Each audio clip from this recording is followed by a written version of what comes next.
Guarantee, a promise, I've never broken my word.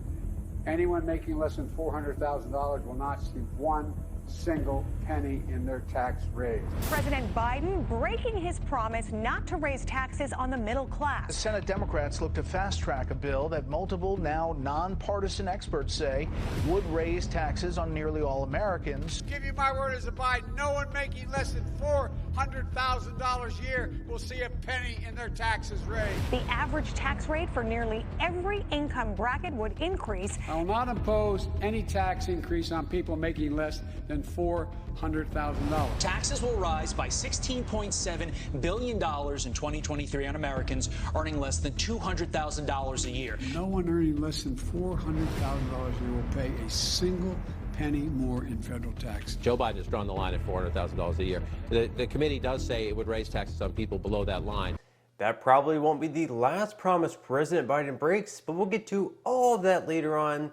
So hello everyone, and welcome back to your daily government and financial news update. As always, I'm interested in hearing your thoughts on everything, so make sure to give this video a like, but also leave a comment giving your thoughts on everything that is currently going on. Okay, so gas prices have dropped now for around 50 days in a row and has seen its fastest decline in over 10 years. In total, since the middle of June, the average price of gas is down 83 cents, sitting currently at $4.19 per gallon. President Joseph Biden took a minute to pat himself on the back in a tweet saying the current drop in gas prices continues to be the fastest decline in over a decade. 83 cents down and counting since mid-June. He went on to tweet, more than half of all gas stations across the United States now offer gas for less than $4 a gallon. And while this drop is certainly a big accomplishment, for one, it's interesting that he failed to take credit for the prices when they were over $5 a gallon, and two, I'm sure he's old enough to remember when prices were under $2 per gallon, which was under the previous administration. And, well, I guess he's actually old enough to remember when they were under 30 cents a gallon. So not too surprising that most Americans aren't all that impressed. And besides, when Joe Biden took office, gas was $2.39 per gallon, and now they're still well over $4. Let's postpone that victory lap until we at least get back to where we started. In the meantime, Biden's senior energy advisor can't hold himself back, noting that the higher than $4 a gallon gas prices are just remarkable. Oil prices were at just about $120, and today they're at about $95, so a $25 decline almost in oil prices. That's quite remarkable. And of course, many in Biden's cabinet have been happy about the higher gas prices, seeing that it's going to help Americans transition over to clean energy, as if we all had the money to go out right this minute and buy ourselves an electric vehicle. Here is Biden's Energy Secretary Jennifer Granholm saying, you know what? These upward spiraling prices of fossil fuels are exactly why we have to transition to green energy. You know what?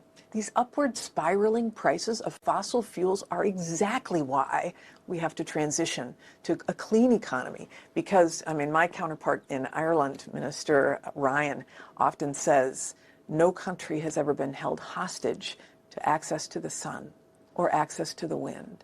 So let's build our own energy security, all of us, at home, so that we are not held hostage. Or, you know, we could once again begin producing more oil at home, making gas prices more affordable for everyone, rather than quickly transitioning to green energy, where Americans will run into a lot of issues, such as not only having their electric bill skyrocket, but also put a lot more strain on our grid, potentially causing rolling blackouts. Okay, so now moving into some news regarding stimulus checks. One governor is calling on his state lawmakers to once again enact his plan to send residents a $2,000 stimulus check. Back in February, Governor Tom Wolf of Pennsylvania pushed for state lawmakers to push a bill including $2,000 stimulus payments to residents in Pennsylvania, but Republicans pushed back on the plan, calling it a political stunt and inflationary. Considering Republicans control the state legislature, they were unable to get anything done.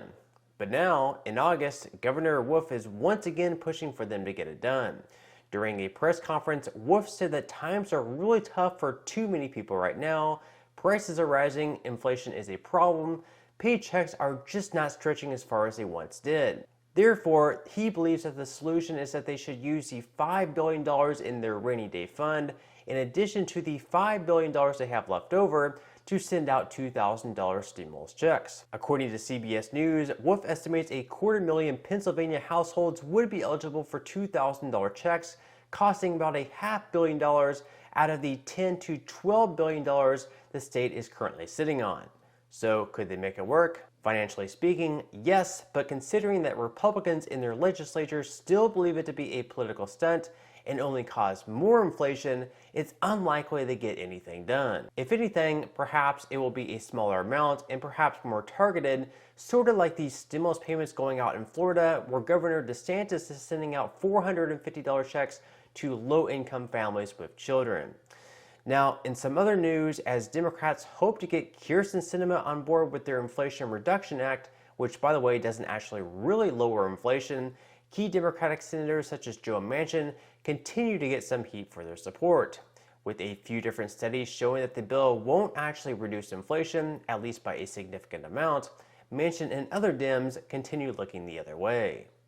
So Manchin, a congressman elected to look at this data and make the best possible decision for his constituents, is willing to sign on to the bill despite leading economists saying the piece of legislation won't actually do what it's intended to do. He's willing to look at the data, see that it won't actually lower inflation through 2031, but sign on to the bill anyways. Other than not making a difference on inflation, one thing that it will certainly do, as highlighted at the beginning of this video, is break yet again one of President Biden's campaign promises. That is, to not increase taxes on Americans earning less than $400,000 per year. Are you saying that Mitch McConnell and others in the Senate are wrong about those numbers and that Americans' taxes are not going to go up beyond that point? Totally, absolutely wrong. Totally wrong.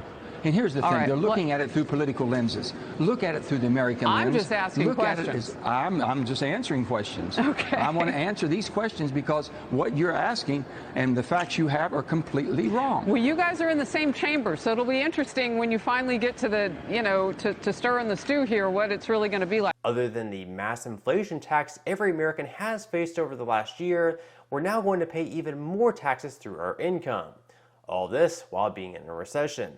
When Manchin was confronted with this, he once again went into the mode of full-blown denial.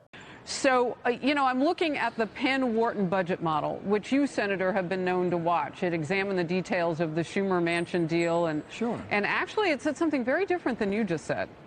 It said that the impact on inflation, this is a quote, the impact on inflation is statistically indistinguishable from zero through 2031. Penn-Wharton modelers are saying, we don't agree with those who think deficit reduction will lead in a straight line to lower inflation. But that's what the Democrats claim for their bill. Well, So both things can't be true. And this is something that they're studying. So are you wrong, or are you not giving all of the hard truths to Americans about what this is going to cost them in terms of inflation? Let's say maybe they're wrong. Okay, there's other ones that said absolutely different than that. Moody's has said different. And you have the bipartisan budget policies. They've said, Maya McGinnis and her group came out. We had 17 Nobel laureates last year when I said inflation is real, it's going to be here, and it's going to hurt us immensely. They says, oh, no, it's going to be transitory. And 17 of the brightest in the country were wrong. Let me ask you specifically what cuts inflation. Additionally, the National Association of Manufacturers showed that the bill would cause a GDP reduction of $68.45 billion, 218,108 fewer workers in the overall economy, and a labor income decrease of $17.1 billion. To this, Manchin was pretty quick to look the other way as well. Well, JCT found that 50% of those companies would be America's manufacturing companies at a time where Senator Manchin, we're trying to reshore American manufacturing, aren't we? Right. Well, we're so putting doesn't an that awful lot hurt of their tax hiring and investing decisions? Well, if you thought it was going to hurt, don't you think the last 2 years you've seen record capital investments, and you've seen the least amount of capital investments with record profits.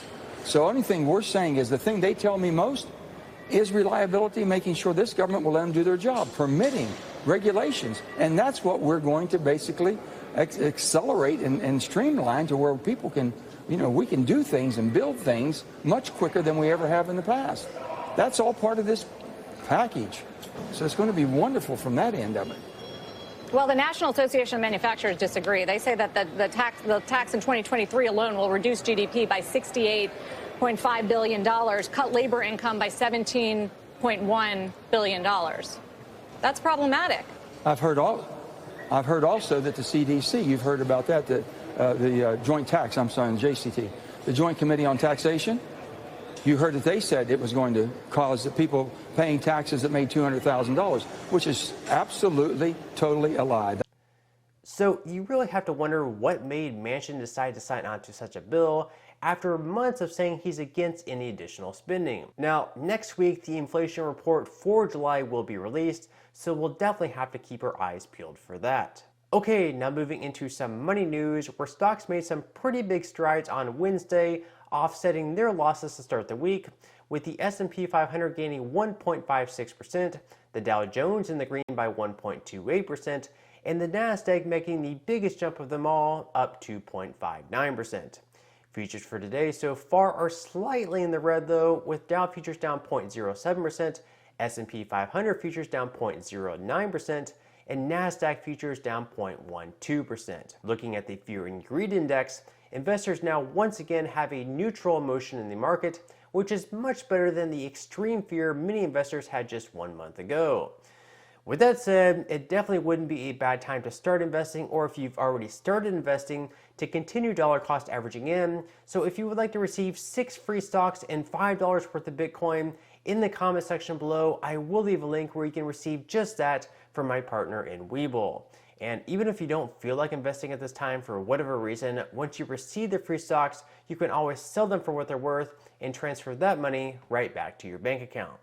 Now, in total, you should be receiving a value of around $50 or more. Some people have received over $3,000 in the past, which will be taxable, but still, you can think of it just some free extra money with just a few minutes of work. But on that note, I'm going to go ahead and wrap up this video. If you enjoyed the content in today's video and you would like to see more like it, I would encourage you to give this video a like, subscribe to my channel, and make sure to ring the notification bell.